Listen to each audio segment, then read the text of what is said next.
Wayne, homie.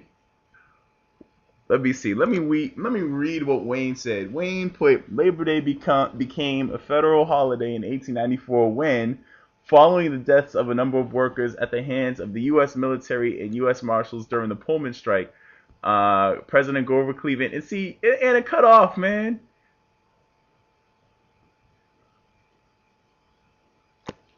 Fingers are fast at the draw. Yeah, okay. All right, Wayne. Well, Wayne, you're gonna get a book, man. But Wayne, you kind of cheated, homeboy. You gonna get a you gonna get a book, Wayne. You gonna get a damn book. Everybody else is dragging their feet, so Wayne's gonna get a free book. So Wayne, we'll talk offline. We'll go ahead and get that cracking. Yeah, I know he cheated, Taz, man, but I want to keep this shit moving. Well, just keep this show moving. I'm gonna stay away from the curse words. So yeah, but yeah, Labor Day. If anybody wants to get history on Labor Day, and you should kind of know history because it is American history.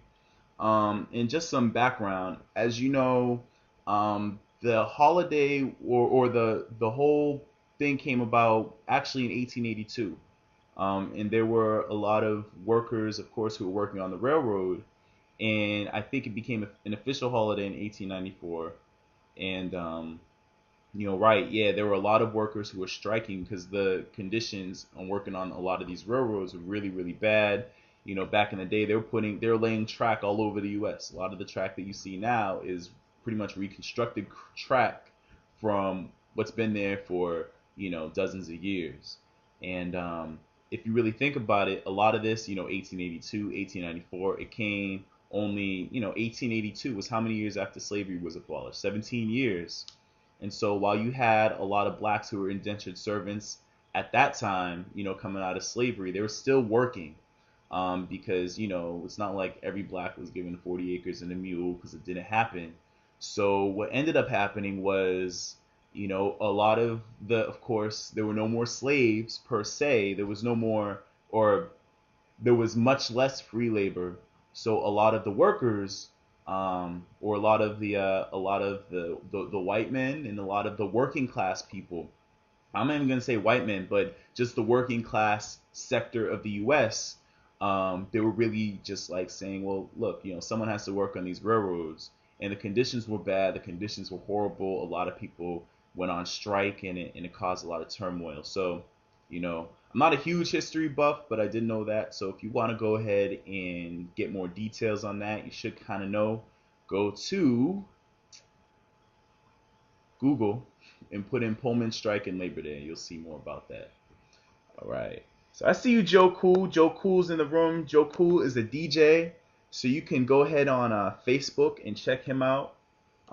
He is doing all kinds of stuff on the party scene in New York City. So if you're ever visiting, if you live here, you want to know what's cracking, hit up Joe Cool. And he's also doing some big business things as well. So yeah, and the holidays really deep because it was there was a lot of turmoil back then. You had no more of this free labor. A lot of this stuff really wasn't being done anymore, and you basically had the government cracking down on a lot of the strikes that were going on, and this was actually the first labor union in the U.S. So the holiday is pretty deep. We kind of take it off. We get fat, we get big, we eat, and a lot of people don't know what it's about.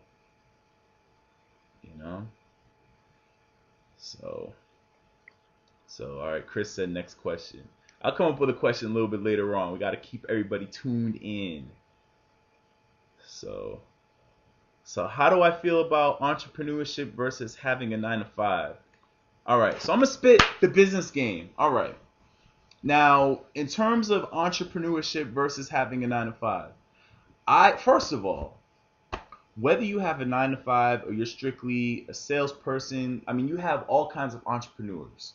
You have people who are in sales. You have people who sell real estate. You have people who sell insurance. You have people who do network marketing. You have people who are in pyramid schemes. I even know people who are in pyramid schemes and are doing pretty well. This one cat I know, he's making half a million a year, basically selling websites in a pyramid scheme, and he's doing well at it. Um, Then again, you know, it's not for everybody. You have people selling real estate who are doing well. You have people who are selling real estate who aren't. It depends on your personality. Some people are just strictly working a 9 to 5 or just a day job. The problem with just working a 9 to 5 overall, man, is just the fact that if you rely solely on a paycheck, if you rely solely on a job, especially nowadays, people are finding out that when you rely on a job for your entire, for your entire tenure, your entire career, that job can just drop you, especially if you're with one of these huge companies, like Ford or GM or IBM or Microsoft or one of these places. You could be let go in a second and you won't really mean too much to them. You can put in 25 of your hard earned dollars and you can just be out of a job. So it always helps if you have some sort of a side hustle going on. As a matter of fact, I'm going to plug a site that I found recently. It's a very good site, especially if you're on the ground level of really getting your stuff off the ground.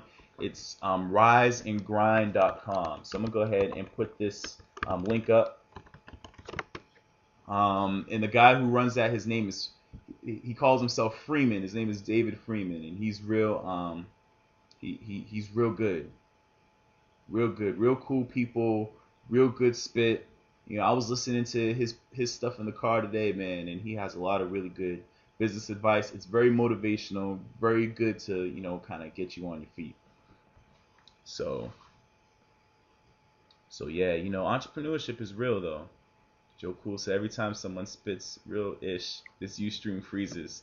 Did the Ustream freeze, y'all? If y'all can hear me, push 4.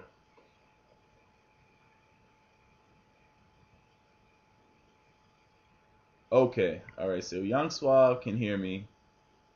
Okay, so y'all can hear me. All right. Joe Cool, did I freeze, man?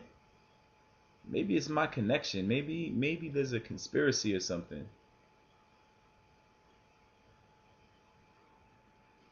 Okay, all right. So everybody can hear me. All right, cool. So, all right. So the ladies in the room, the ladies can push number 7. Ladies number 7. Ladies push number 7. Ladies push number 7. Ladies push number 7. All right. So we got a few ladies in the room. So ladies, I'm going to address the ladies for a second. So ladies, in terms of men dating relationships, what questions do you have for Flyness? So what general issues do you notice in your city? So for instance, Chris, up in Canada, what's the general trend of the men going on up there? What are the guys like, and what kind of issues do you see up there? Because I got a sense when I went up to Canada, I got a sense of how the females are, and the females are generally much more cool, much more laid back. Family values tend to be held very tight up there, just overall, a little bit more than the U.S. Not a knock against my American sisters, but up in Canada, everybody was on point. And Chris, yeah, if you see an advertisement,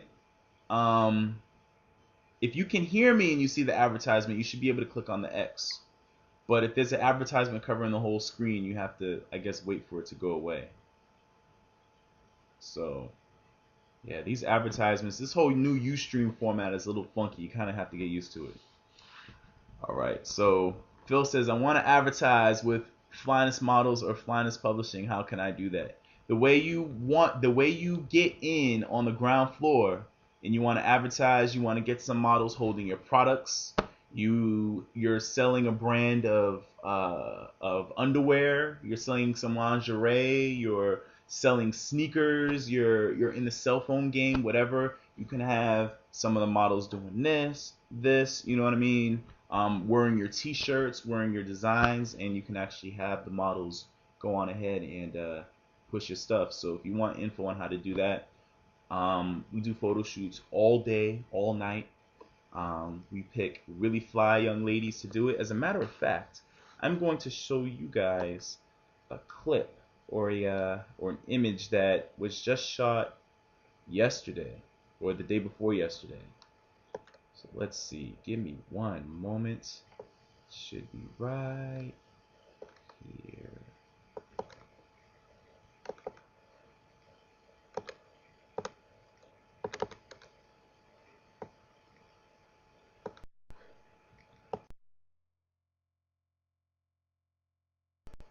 See if this comes up. All right, this is actually a young lady. Hopefully, it doesn't come up too big.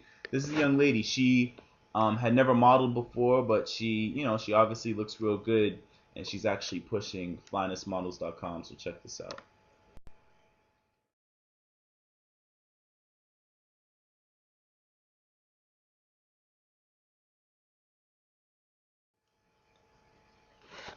So, and yeah, Young Suave said that chick from Nova Scotia was banging, right? In Canada, there are a lot of young ladies who, or in Toronto, there are a lot of young ladies who emigrated there from Nova Scotia, which is another part of Canada. And yeah, the women there are beautiful. And there's so many different ethnicities up there. It's really nice. Really nice to see all that stuff. Okay. Okay, so Chris asks, I wanted to ask, what was the best piece of advice that you've ever gotten when writing my books? Um, the best piece of advice I ever got when writing my books. Initially, there was no best piece of advice per se, but the best advice overall was to write the book. I was urged by actually Phil W82 up in the room to go ahead and write the book because Phil and I, we went to school together. We kind of did the business thing together back in the day, and also, of course, chopped it up with a lot of females back in the day. And he was one of the homeboys who was like, "Look, like we need to make some sort of manual. We need to, really do it big on the book stuff because." Um, I had met a lot of women online and in talking to him about it and talking to a lot of our other friends about how it's done, about how to really get the game out there. And the best piece of advice overall was just to start. In any business that you do, the hardest thing to do is just to begin. Once you start, and you have your mind set, you can kind of just put things on autopilot. So the best thing to do is to begin because the longer you wait around and try to plan everything out, it's just not going to happen. If you just try to plan everything, it's good to have a plan and have an outline, but once you have an outline, you have to start. Like that's the main problem with a lot of people. People, if they start, they'll go half-ass. You have to just go head first into whatever. So you said D Wills, your homeboy went up there and never came back. See, man, dude, I thought about it, man. Canada is a great, I'm telling you. And a lot of people, of course, when I go up there, they're like, "What's so great about Canada?" But then again, and I actually met some Canadians this weekend because a lot of Canadians were in New York for Carnival, or our version of Carnival, which takes place in Brooklyn, which is a West Indian festival, and a lot of Canadians were here, and I actually met a few at this spot last night, and yeah, they were first of all they were banging, and secondly, one of the things that because I would chop it up with them and I'd ask them about their experiences so far, and a lot of the ones, especially the ones who were new, were saying, "Oh man, New Yorkers are crazy. New Yorkers are rude," So, but yeah, very cool people up there. So let's see. Yeah, Marty, yeah, you need to take a trip up there. You need to take a trip.